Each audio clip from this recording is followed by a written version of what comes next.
All right, welcome everybody to Disability Belongs, kickoff of National Disability Employment Awareness Month, also known as NDEAM. We do have an ASL interpreter and live cart captions for this webinar. You can turn on the captions with the CC button on the Zoom menu. This webinar is also being recorded and it will also be available on the Disability Belongs website later this week once we have those captions added. The slides will also be sent to all people who have registered, along with the recording. So as we know, NDEAM is a really great time to raise awareness, great time to educate yourself, but more importantly, it's a really great opportunity to actually hire people with disabilities. And we have a bunch of great webinars throughout the month of October here at Disability Belongs, starting with today's webinar, which is Universal Design, Enabling Good Jobs for All. So I'm happy to present our speakers for today, Rebecca Langbein and Meaghan Walls. Over to you. Thanks, Kevin. Hi and welcome, everybody. My name is Rebecca Langbein. I'm the manager of the National Leadership Program here at Disability Belongs. And today I have here with me Meaghan Walls, who's the CEO of the Centers for Disability Inclusion. So this is a partnership event that we're really excited to share with you today, mostly because we're both really big universal design nerds, and we are happy to share that passion with you. Pass it over to Meaghan to say a little bit about Centers for Disability Inclusion. Yeah, thanks, Rebecca.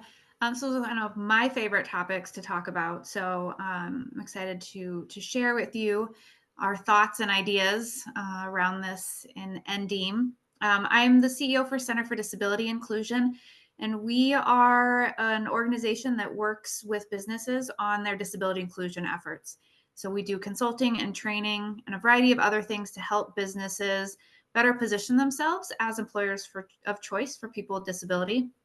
And I bring that universal design lens into that work and help businesses see the value of universal design to making their workplace more disability inclusive. Awesome. Next slide, please, Eric. So I didn't know which slide we were going to be on. So I told you I was the CEO for Center for Disability Inclusion, and you're like, great, that's awesome. But what do you actually know about this work? And so what I've given you so far is what we'll call the above the waterline introduction, right? My name, I tell you I'm, I'm wearing glasses. I'm early middle-aged female with brown hair wearing a green shirt. And that's about all that you could discern besides what I've already told you. But it's important in this work to get to know the people around us and the people doing the work. And if I'm going to be building your confidence in what I can do, it's probably important for you to know that I've spent my entire career in the disability space, but my journey started even further back than that. I was immersed in the disability world through my mom's work, starting a medically based childcare. I'm here in Omaha, Nebraska, but I've lived in different parts of the country. And I really just got interested in adaptive technology, removing barriers so that people could do the things that they wanted to do. And I studied rehab engineering to look at accessibility and assistive technology and accommodation and universal design and how those can be implemented and used to remove barriers to participation. And I've taken that with me throughout my career, which is how I met Rebecca. Yes, awesome. So Meaghan just gave you her below the waterline introduction. So if we think about who we are as an iceberg, there's the above the waterline stuff, what you can see from just looking at someone, which really isn't all that much. Who we are and who we appear to be can be completely different things. So just by looking at me, I can tell you I'm a very pale-skinned 30-year-old woman wearing glasses and a striped t-shirt, wearing glasses, and I am in front of a Disability Belongs background. But what you don't know by just looking at me is that I have a doctorate in occupational therapy, and I'm also an engineer, which is how I came to the world of universal design after being really frustrated by the fact that we are not taught as engineers to think about the people that are going to use the products and spaces and processes that we design. So that's how I came to the world of universal design, interested in starting to incorporate that human-centered perspective into design. And that's why I became an occupational therapist, to gain more of the disability perspective and implement that into design. And what we're trying to get at with these introductions, the above the waterline versus below the waterline introduction, is that who we are and who we appear to be, it's not always something that you can tell by just looking at someone. So we can never know someone's life experiences simply by the way that they present. And the same goes for disability status. Just because someone doesn't appear to be disabled, it doesn't mean that they're not. It doesn't mean that they're not a person with a disability. And this is an important thing to keep in mind whenever you're thinking about the disability community, especially in the workplace, because we can't know all of anybody's experiences or identities until they disclose them to us. So next slide, please, Eric. Yeah, and when we think about, why this matters, as Rebecca alluded to, there's a lot about people's life experience that we can't discern on first introduction or first visual sight. And so it's not until we start to get to know people, build that trust, build those relationships, that maybe we become privy to that information. But the disability community is the largest minority group and the only demographic group that any of us can join at any times in our lives. And in fact, if we are lucky enough to live long enough, we're more and more likely to become part of the disability community, even if it's on a temporary basis, recovering from an injury or an illness.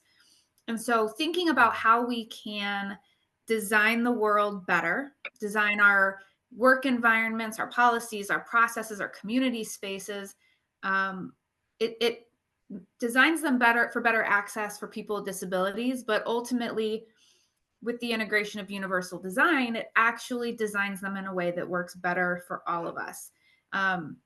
And since disability does or will affect us at some part in our lives or someone in our lives, if we're proactive about how we think about and design things, we create spaces that inherently work better and are more inclusive, which just results in a better opportunities to connect and get to that below the waterline place in our lives. Next slide. And disability, I said it's the largest minority group, but what does that actually mean? So it impacts more people than you may think. So whether it's yourself or it's someone that you care about or someone you work with or all of the above, there are 61 million people in the United States that report having a disability, which that's 1 in 4 adults. So thinking about your classroom setting or, the next time you're in a workplace meeting, right? There's disabilities related to physical being, sensory, so our hearing, our sight, other processing, cognitive, mental health, and 500 known conditions that qualify under the disability umbrella.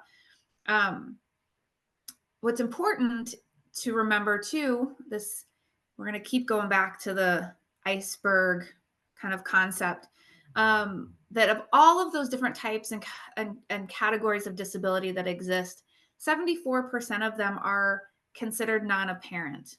So as this image shows, some disabilities you may be able to visually discern, detect, identify, but 74% of them, unless you have some more information, you likely won't. And this is important in a lot of ways, but societally,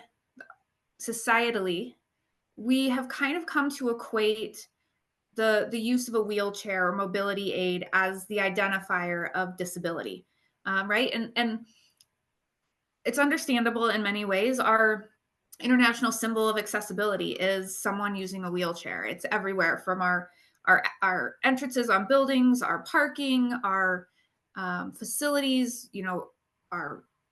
If something is meant to be accessible, that's what's put on there. But there are a lot more lived experiences that make up the disability community. And so it's important to not disregard someone's lived experience because you can't visibly detect it on the surface. You know, and over the past few years doing our work at CDI, at the Center for Disability Inclusion, businesses have been telling us that their mental health self-disclosures have been continually increasing, and they actually are the largest category of disability disclosures that they receive that sometimes lead into accommodation requests and policy and process conversations. It can impact perceptions of performance and how other aspects of the workplace experience. And so if we don't give as much respect to non-apparent disabilities as we've got given to apparent disabilities, we do a disservice to our employees. Next slide, Eric. Yeah, so before we get too much further, Meaghan touched on it, but just to reiterate it in a different way, let's think about the definition of disability. Under the Americans with Disabilities Act, or the ADA, a disability is defined as a physical or mental impairment that substantially limits one or more major life activities. So major life activities could be things like taking care of yourself, brushing your teeth, eating, taking a shower, getting dressed. It could be anything related to moving about, getting to work, getting home from work, seeing, hearing, speaking, breathing, learning. So there are a lot of different components that go into that definition, but that definition also does center on that word impairment. So I would encourage you, especially when you start to think about universal design, which is what we are getting to, I promise, is to think about the social model of disability, which instead of focusing on an impairment that is innate, something part of an individual, it focuses on disability as something that people can be disabled by barriers in an environment or in systems or in societies. So instead of there's an impairment within a person and therefore they can't do this job, well, no, maybe there's a barrier in that workplace that makes it so that person can't do that job. And that kind of mindset shift is really important, especially for employers, to think about, well, it's not that a disabled person can't do your job. There's a way that you could set up that job or that environment or that system or that policy or even your interviewing process to make it so that people with disabilities can do your jobs. It's just all about the design and the thought process that goes into the systems and the policies and the processes and the procedures that are in place. So that's something we're going to dive a little bit deeper into in just a few minutes. Next slide, please, Eric. And just again, to really drive this home, who does this impact when we're talking about disabilities? Disabilities are temporary and they're permanent. They're visible and they are non-apparent. They can be from birth or they can be acquired later. And actually only 17% of people with disabilities are born with disabilities. So that has a really big impact, especially in the workplace, on retention. When you think about the fact that 83% of people who are going to be disabled are not born with it. So there's a pretty good chance that those people are acquiring those disabilities at some point in their working life. So making workplaces that are barrier-free and that are designed to cast the widest net of inclusion are really going to support a lot of people being able to do jobs in your workplace, to thrive in those jobs, and to stay in those jobs, even when disability may become part of their life. Next slide, please, Eric. And so what can be done to ensure success for people with disabilities? Unfortunately, the stats here speak for themselves. 65% of people with disabilities finish high school. 7% of people are born with a disability and complete college. And 1 in 3 people with disabilities have a job. So those are pretty grim statistics, largely because a lot of the systems and physical environments were not built with people with disabilities in mind, and they're the same systems and built environments that we continue to use today. But there are a lot of steps that employers can take to start to break down some of those barriers and rearrange those systems and even conceptualize those systems in a different way that makes it so that more people can get access to those jobs, to jobs at those employers. And that's what we're going to try and give you some tips and ways to think about today. Yeah. So I want to kind of focus around the statistic that the third statistic on that last slide, that 1 in 3 people with disabilities have a job. So that means that there's, you know, a 67% unemployment rate for working age individuals with disabilities. And, you know, compared to their non-disabled peers in the same working group, that's a really big gap in opportunity and employment, and abilities to thrive and engage in our communities. And information that's on the slide here is kind of a culmination of a couple of different reports. But in 2018, a few different organizations, Accenture, Disability In, and American Association of People with Disabilities, did some digging. They did some research, right? And they looked at employment data, and it showed huge gaps in the labor force participation. You know, with 60% of people with disabilities not being in the workforce versus 22% of their non-disabled peers. And when they looked at the number of people that was and the potential impact on our national economics as well as business economics, they saw some pretty outstanding things.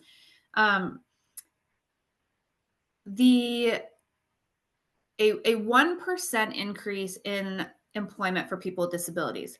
So at the time of the study, there were 10.7 million potential employees with disabilities not in the workforce. So a 1% increase is, you know, 100,000 jobs, right? It could result in $25 billion in growth for the US GDP. So that's money back into our communities, money back into our organizations, and that people are using to better their lives, whether that's, you know, buying a house or taking vacation, right? All of those different things.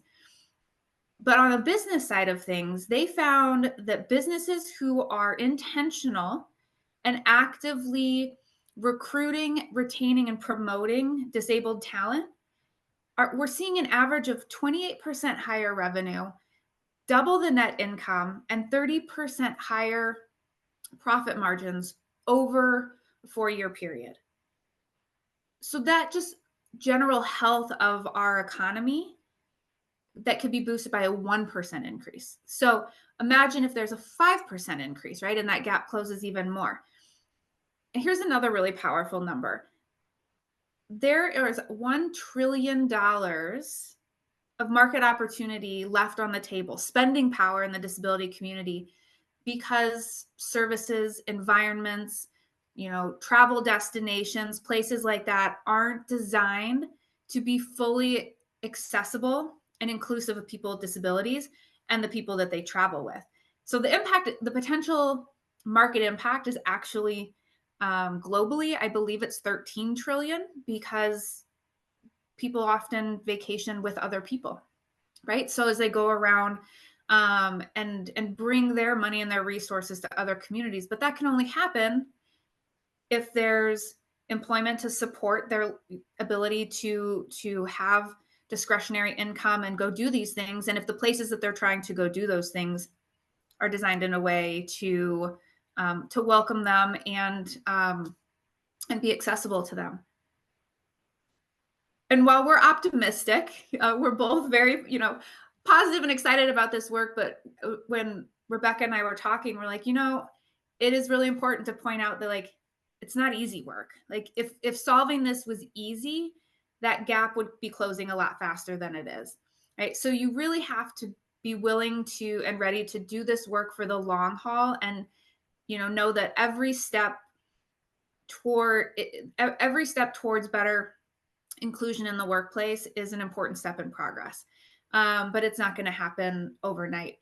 And businesses really have to look internally as well as externally, on the ways that they can impact things, their external recruiting, their external marketing, their external community engagement, how you're showing up in the community as a disability inclusive employer, but also internally, your policies, your practices, your environments, your language and representation with internal documents and trainings.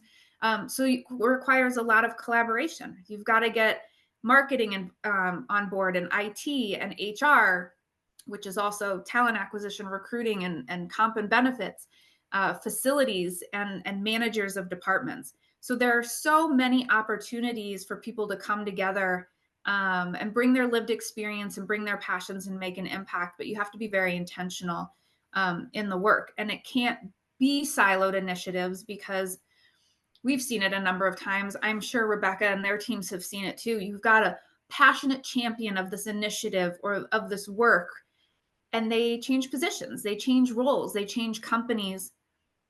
And then all of that progress gets stagnant or dwindles or disappears because there's not a collective push within the organization.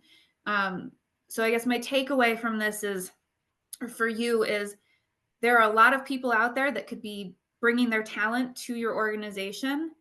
And it's important for you to find multiple champions within your teams that can build a voice of change and start identifying places that you can advance the disability inclusion in your workplace. You have anything to add to that, Rebecca? Yeah, I would just say, and this is where universal design comes in, right? So you can go to the next slide, Eric. But before we get into really defining universal design, that Meaghan's message is exactly what we want you to take away from this. Universal design in and of itself is an iterative process and a collaborative process and an ongoing process. It's not like oh, I have a universal design checklist for my workplace and I have checked all the boxes and now we are done and everybody can come work here and everybody will want to come work here and everyone will stay working here forever. That's unfortunately not what we are here to tell you today.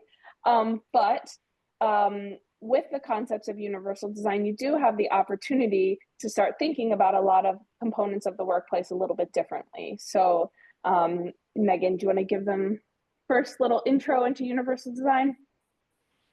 Yeah. So you can go to the next slide, Eric. So as we look at these images, feel free to respond in the chat, put your hand up, make yourself visible to the group. But just thinking about, like, how many of you have ever used an automatic door opener on a building, right? Ridden a bike or used a stroller down the curb cuts. Watched a video on closed captioning when you're supposed to be paying attention to something else. I'm pretty sure that happens all the time, right? And we know that you're sending a lot of text messages. But does anybody know, and I do want you to put in the chat or, give us some feedback, but does anybody know where text messages developed?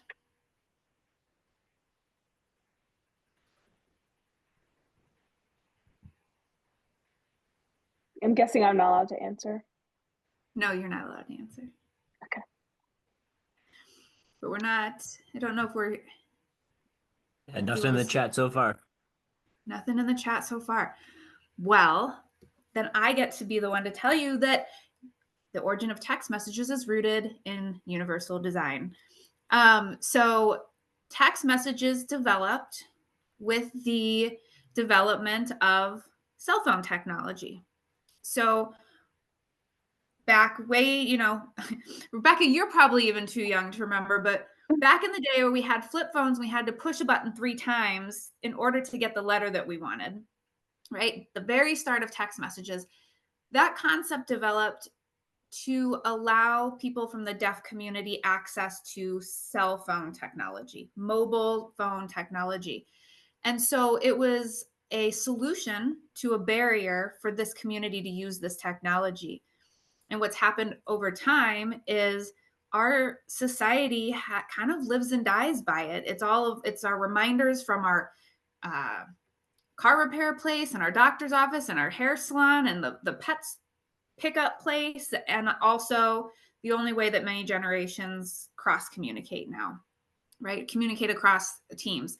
So it's something that started as a solution to remove a barrier for a particular group of people and has developed into something that universally we find beneficial, that we find inherent value in our lives. And that's what these different examples of universal design or universal access are. All of these automatic door openers, curb cuts, text messages, closed captioning, they all developed as a solution to remove a barrier for a group of people. And then there was mass benefit. Curb cuts were designed, for individuals with wheelchairs to be able to cross the street, but they are beneficial for people on hoverboards or scooters or bikes or delivery people or strollers or wagons or people who have other non-wheelchair related mobility challenges and gait challenges, and steps are, stepping down a curb is a challenge. And so that's what we want you to think about universal design as. If you're like, okay, it might remove a barrier or solve a problem that's been identified, but down the road, is it going to be beneficial and create better access for more groups? And we'll have some examples of some of these things as we go through the rest of the slides. But it's not always apparent what that long-term impact is going to be, but it's really that frame of mind. And as I share a couple of examples down the road, it becomes an iterative conversation on thinking about the human experiences and all of the different user groups and challenges that may result in that environment or in that situation. And then thinking about and determining what changes can be made to remove that barrier and increase access. And then let's have that conversation again and again and ongoing as things evolve in our workplaces. Exactly. Next slide, please, Eric. And one thing that Meaghan says all the time that I love is when we think about universal design, say, for example, a curb cut, like Meaghan is talking about, not everybody needs, quote, a curb cut, but everyone can use a curb cut. So I think that concept is really, really essential and quintessential in the world of universal design. So universal design is a consideration of the diverse needs of people in this context in the workforce. And it's beneficial to workplace culture, employees, customers, and workforce development. And universal design is a kind of outside the box approach. So like I said before, we have the Americans with Disabilities Act, the ADA, and that has really, really specific, like down to the inch specifications of how doorways should be measured and the distance that things should be placed from one another, and all of these very, very specific criteria for how to make a place, a built environment specifically, quote, accessible. But that really doesn't capture the full diversity of human experience in the way that universal design does. So universal design is far less prescriptive than something like the Americans with Disabilities Act, and is far more outside the box, creative, flexible, culturally sensitive, and really more thinking about who are the people that are going to engage in this space? Who are the people that are going to go through this process? Who are the people that are going to live in this system that we are creating?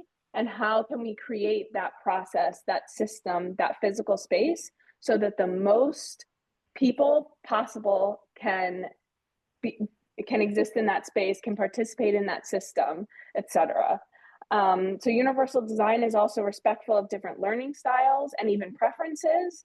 And universal design really is a key tool for moving beyond that compliance mindset. So like I said, contrasting that very compliance feeling ADA measurement mindset, checklist mindset. Universal design is not that. Universal design is asking yourself, who are the people that are going to work in my workforce? and what are the barriers they might face to do that, and how can I create physical spaces, processes, systems that are more barrier free for more people. And I think one of my favorite things about universal design is that at its most simple sense, it is flexible design that allows a lot of different people with a lot of different needs and a lot of different preferences and a lot of different cultural styles and a lot of different backgrounds to participate in a space or interact with an object in a way that works for them, and in a way that all of those different people can participate in that activity or use that product equitably. So in other words, providing support for people who need it, and breaking down barriers for people who may face barriers to accessing whatever that may be. And universal design is ever evolving. So again, it's oh, well, we removed this barrier because, you know, employee X had this barrier to working at the desk on level 2 in cubicle 5, and we removed that barrier for them. But we just hired someone new who's working on level 5 in cubicle 15, and they have a different barrier that we hadn't even thought of yet. And so we removed that barrier, and continuing to iterate on the process and on the policies and breaking down barriers as they come and continuing to learn as you go. Next slide, please, Eric.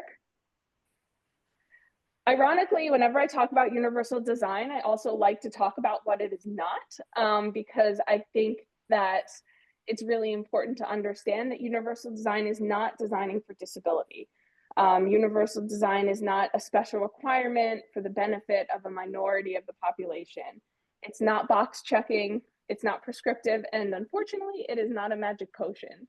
So saying we're going to do universal design now it's great, and I love that ambition, but it's not actually going to make your workplace more inclusive tomorrow by just committing to we're going to do universal design.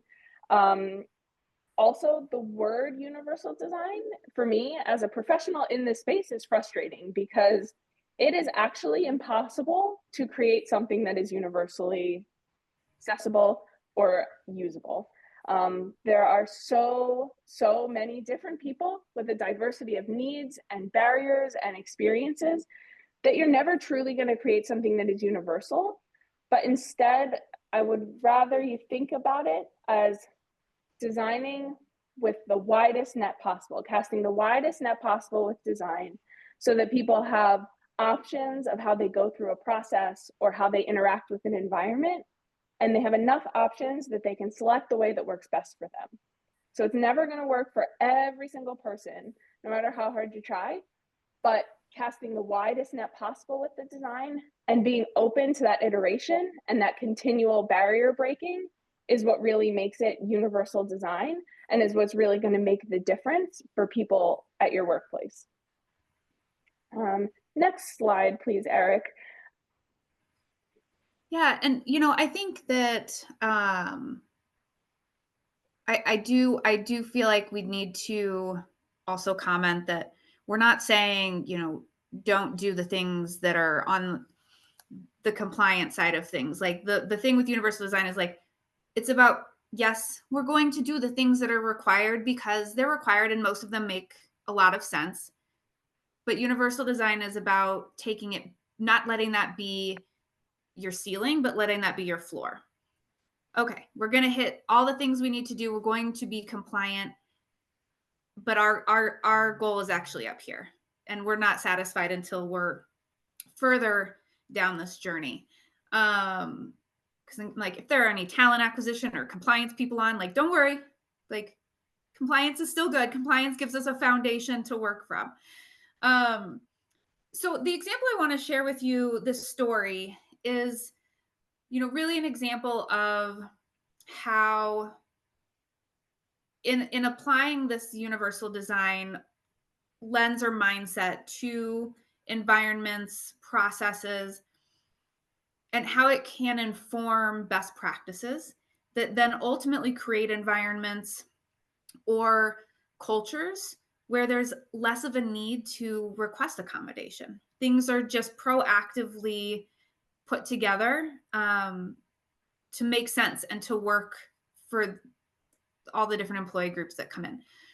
So in this particular example, and this is a case study from a manufacturing client.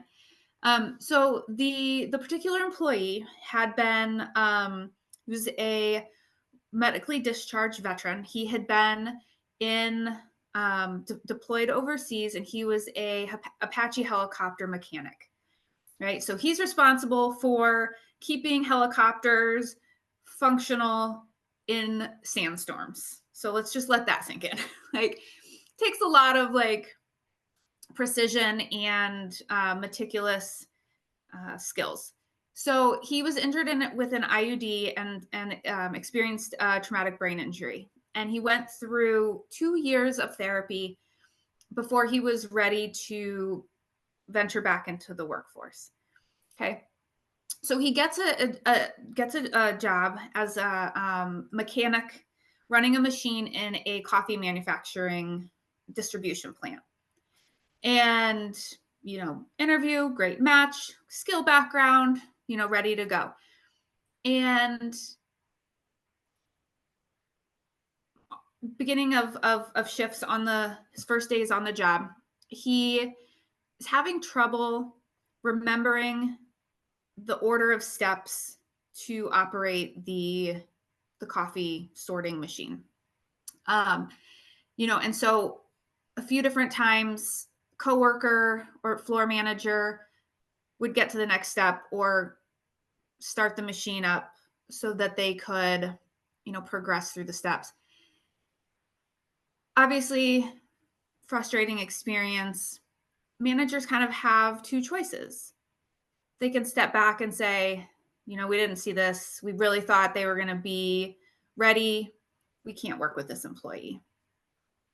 Or they have the opportunity to say, what can we do with the space that we have, the equipment that we have to make this work? Turns out the manager goes home and their high school student is studying for a test. And they've got in front of them a bunch of note cards as they're working through it.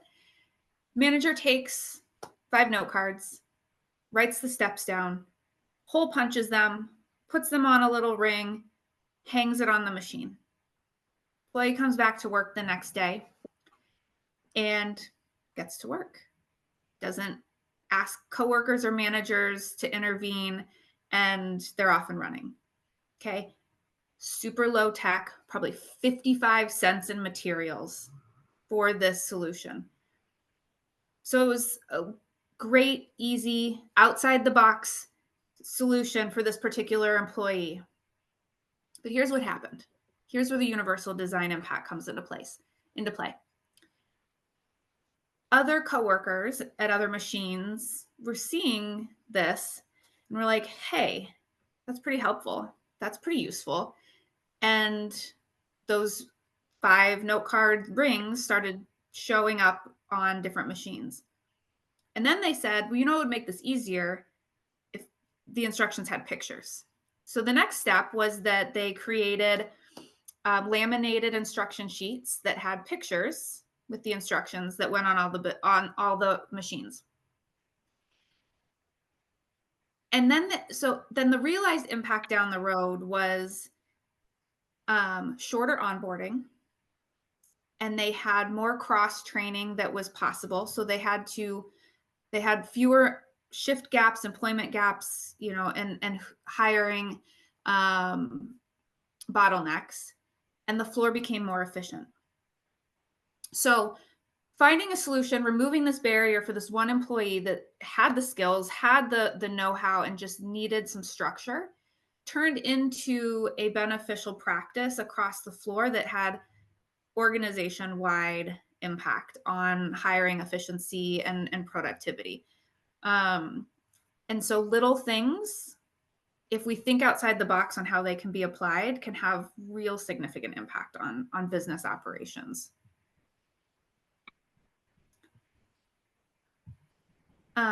Next slide, Eric. So this is a little bit of a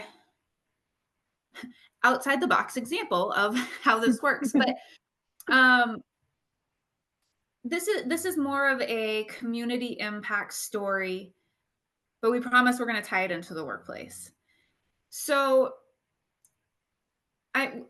both Rebecca and I have mentioned there's a lot of different user groups, lived experiences, just human experiences that come into play in different environments and programs and processes. And so trying to incorporate those lived experiences and needs into developing processes and space is really the crux of all of this. And I do one of the things that areas that I do work in is architectural consulting, because to help push that universal design lens into the built environments where people get very stuck on the compliance of what has to happen.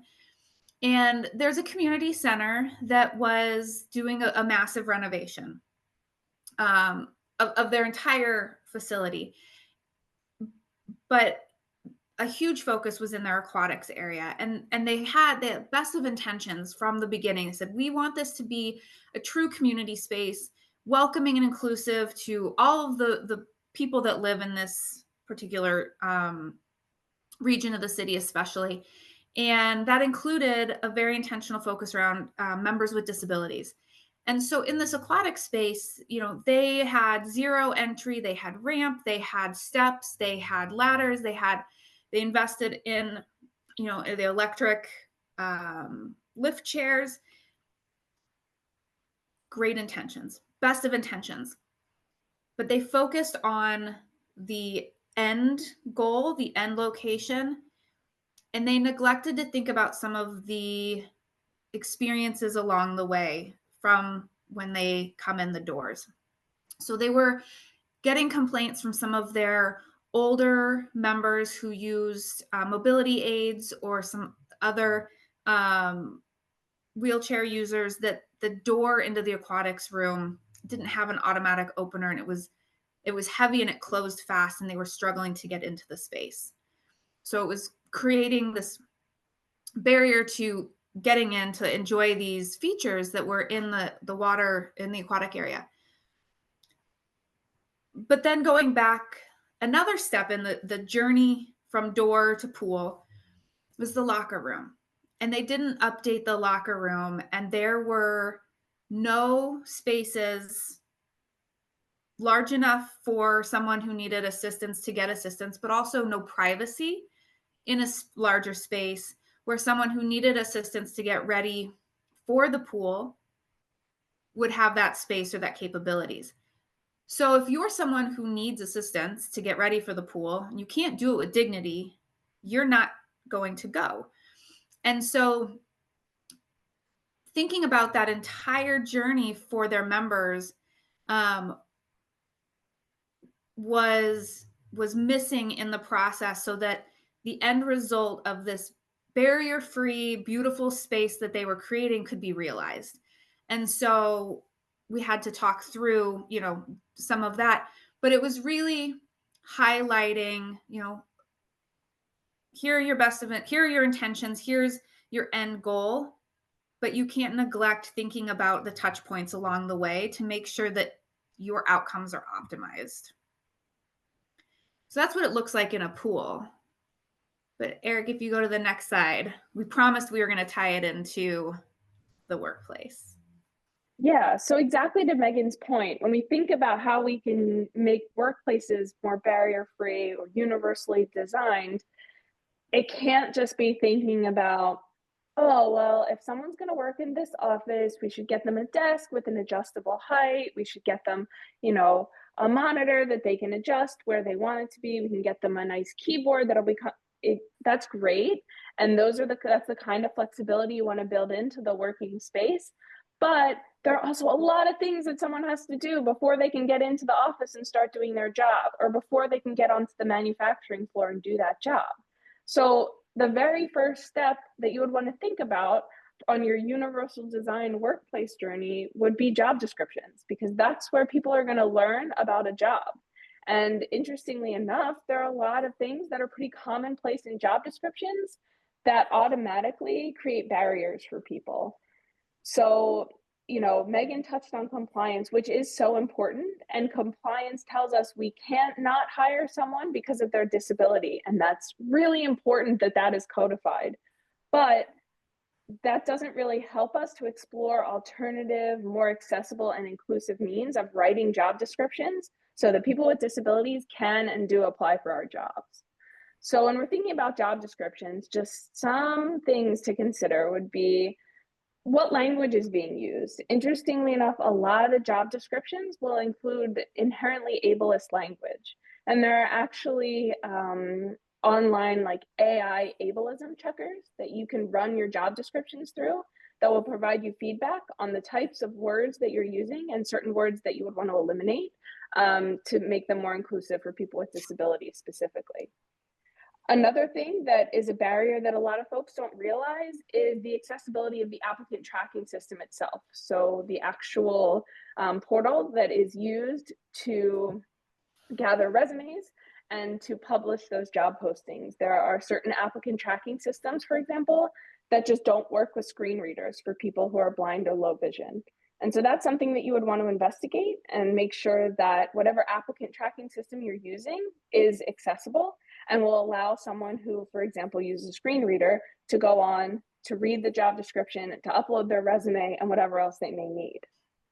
And similar to the first note about language, are the job requirements truly essential? So you'll see a lot of things on job descriptions like needs to be able to lift 30 pounds.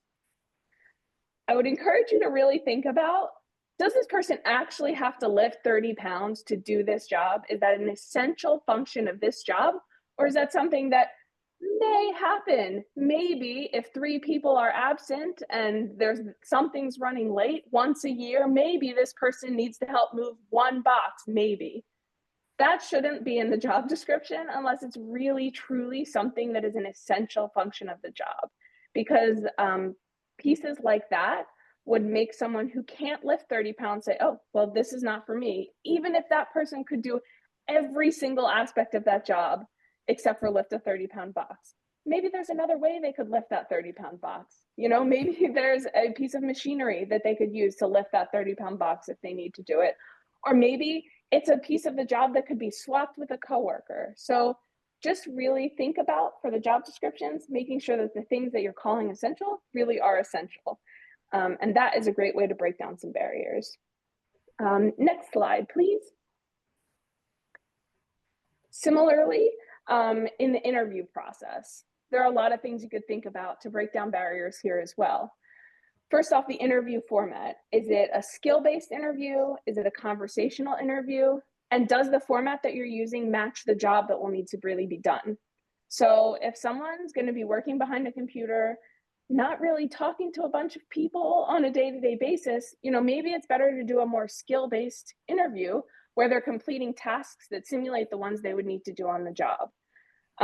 Or if they're going to be working, say, in a hospital setting on a hospital floor, could you take them to the floor where they'll be working so that they can actually tour the space and see the space? And this would allow someone the opportunity to identify from the get-go, that's something that I would need support with, or that's a barrier I would need to break down. Maybe it's a hospital floor and the nursing stations are really tall desks. A person could identify right from the interview, that's an accommodation I would need. I would need a shorter desk that I could work from at the nursing station. And that is something that would really, really make a big difference for that person deciding whether or not they could take this job. And it's a really simple thing and could be identified at the interview if you give them the opportunity to explore the context, the space that they would be working in.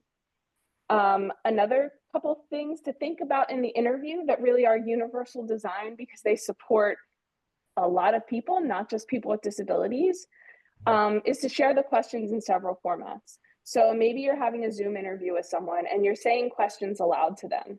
Would it be possible to also write the question in the chat or to put the question on a shared screen on a slide deck? This would allow the person the ability to remember what they were being asked, and probably give them a better chance of responding really well to the question. And this is someone that would help someone who maybe has a hearing loss or, you know, cuts out for part of the question, but would also help someone who a trash truck drove by right in the middle of the interview when you were asking the question. So it's that flexibility that allows a lot of people to interact in that interview process in a way that gives them the opportunity to really show you who they are and put their best foot forward. Similarly, allowing people time to process and respond to questions. Of course, this supports people with different speech challenges and also cognitive challenges if it takes them a little longer to come up with an answer. But let's be honest, that serves everybody better when interviewers just have a little more patience and leave a little more breathing room for processing and really formulating a good answer. So I think those are some universal design strategies that can be implemented really easily into the interviewing process and will break down a lot of barriers for people. Next slide, please. Yes, the universal design process. I'm just going to take it. Someone added in the chat, adding to the conversation, sharing the questions in advance can be particularly helpful for neurodiverse candidates. Can also help those with auditory processing challenges and others who may benefit from having extra time to prepare thoughtful responses. Yes. Fantastic. And I mean, here's the thing. Unless the person that you're interviewing is going to be interviewed for their job, like, are you testing them on their interviewing skills, or do you want to know what they actually know? So it's thinking about how do you pull out that information they actually know, which I think all of us probably benefit from some extra time to think through all the things that are in our head that we know and bring them out. So thanks for sharing that, Darren. So on the screen are two pictures. One is an overview aerial of a rendering of a playground. And then at the bottom left is a close-up of a 3D printed tactile map of a playground. So a little context for why I'm going to share about this is for the last 5.5, close to 6 years, I have been involved in an initiative up here in Omaha, Nebraska. I shouldn't say up here because maybe it's down from where you're all at.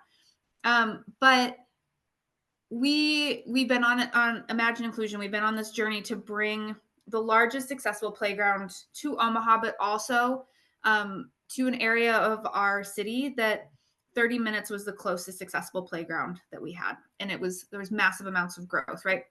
So the rendering up here, this is the playground that's under construction as we speak, finally.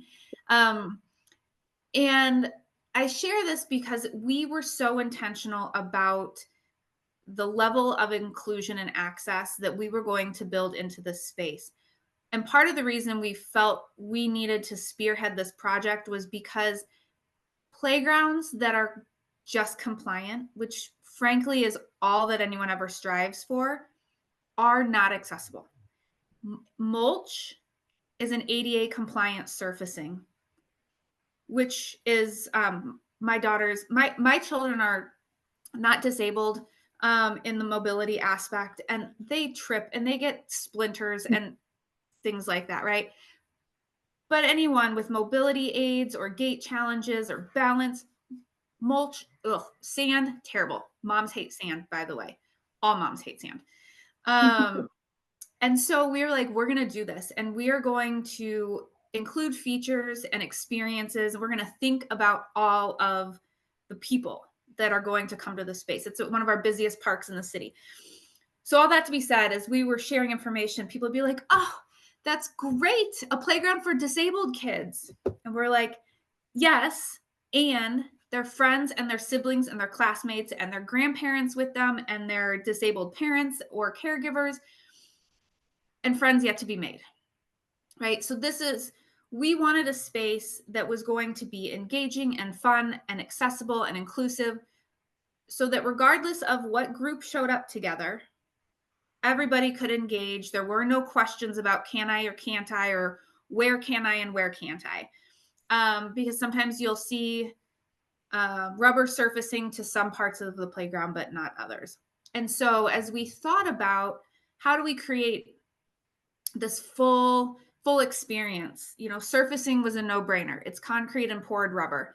But we included high contrast zones where on the screen at like transition points where there's a lot of movement by the slides, the ramps, the swings, we added a high contrast just to give that visual cue that like, hey, you might want to pay some extra attention. There's some stuff happening here.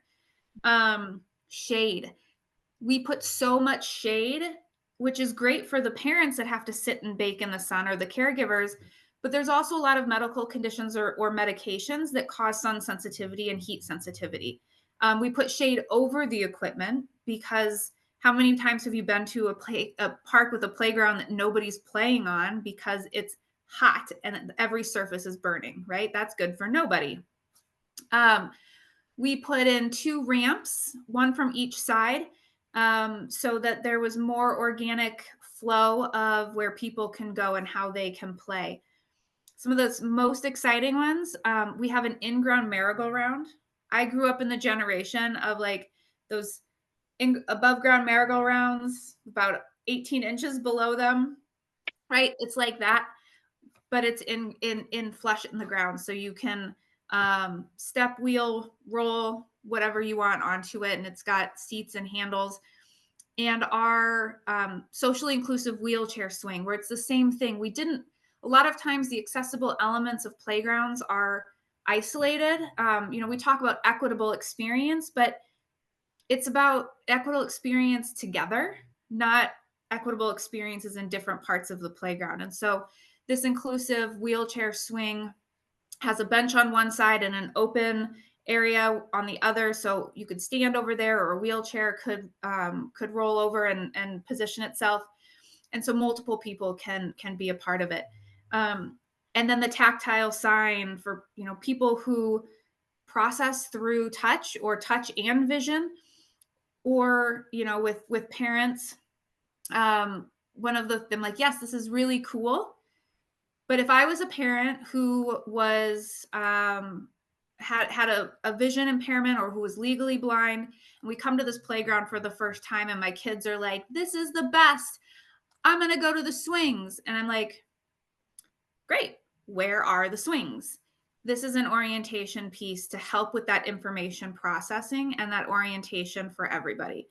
And so it was really thinking about all those different experiences and not just the kids that helped us design a space that's going to have opportunities and the full range of playground experience for the spectrum of users. And that's what can happen when you're intentional. And here's my favorite question. If you take nothing away and you're like, how do I start these conversations? Use the question, who does this not work for? And then when you identify who doesn't work for, work on removing that barrier and then ask it again and again. So and that's again. and again. Yeah. That's how you keep the progress moving in that universal design space. All right. Thank you so much, Meaghan and Rebecca. I appreciate it. We have your contact information up on the screen now. Meaghan and Rebecca, if you want to add that to the chat, that would be awesome if you want to. But again, thank you so much, both of you, for your presentation today. I definitely learned a lot. That playground is also great for parents who are aging into a disability these days. So really great work there. And again, you could learn more about our upcoming events all throughout October and throughout the year at disabilitybelongs.org. Again, thank you all for coming today. Thank you to our speakers, and we'll see you next time. Thanks. Thank you. Thank you.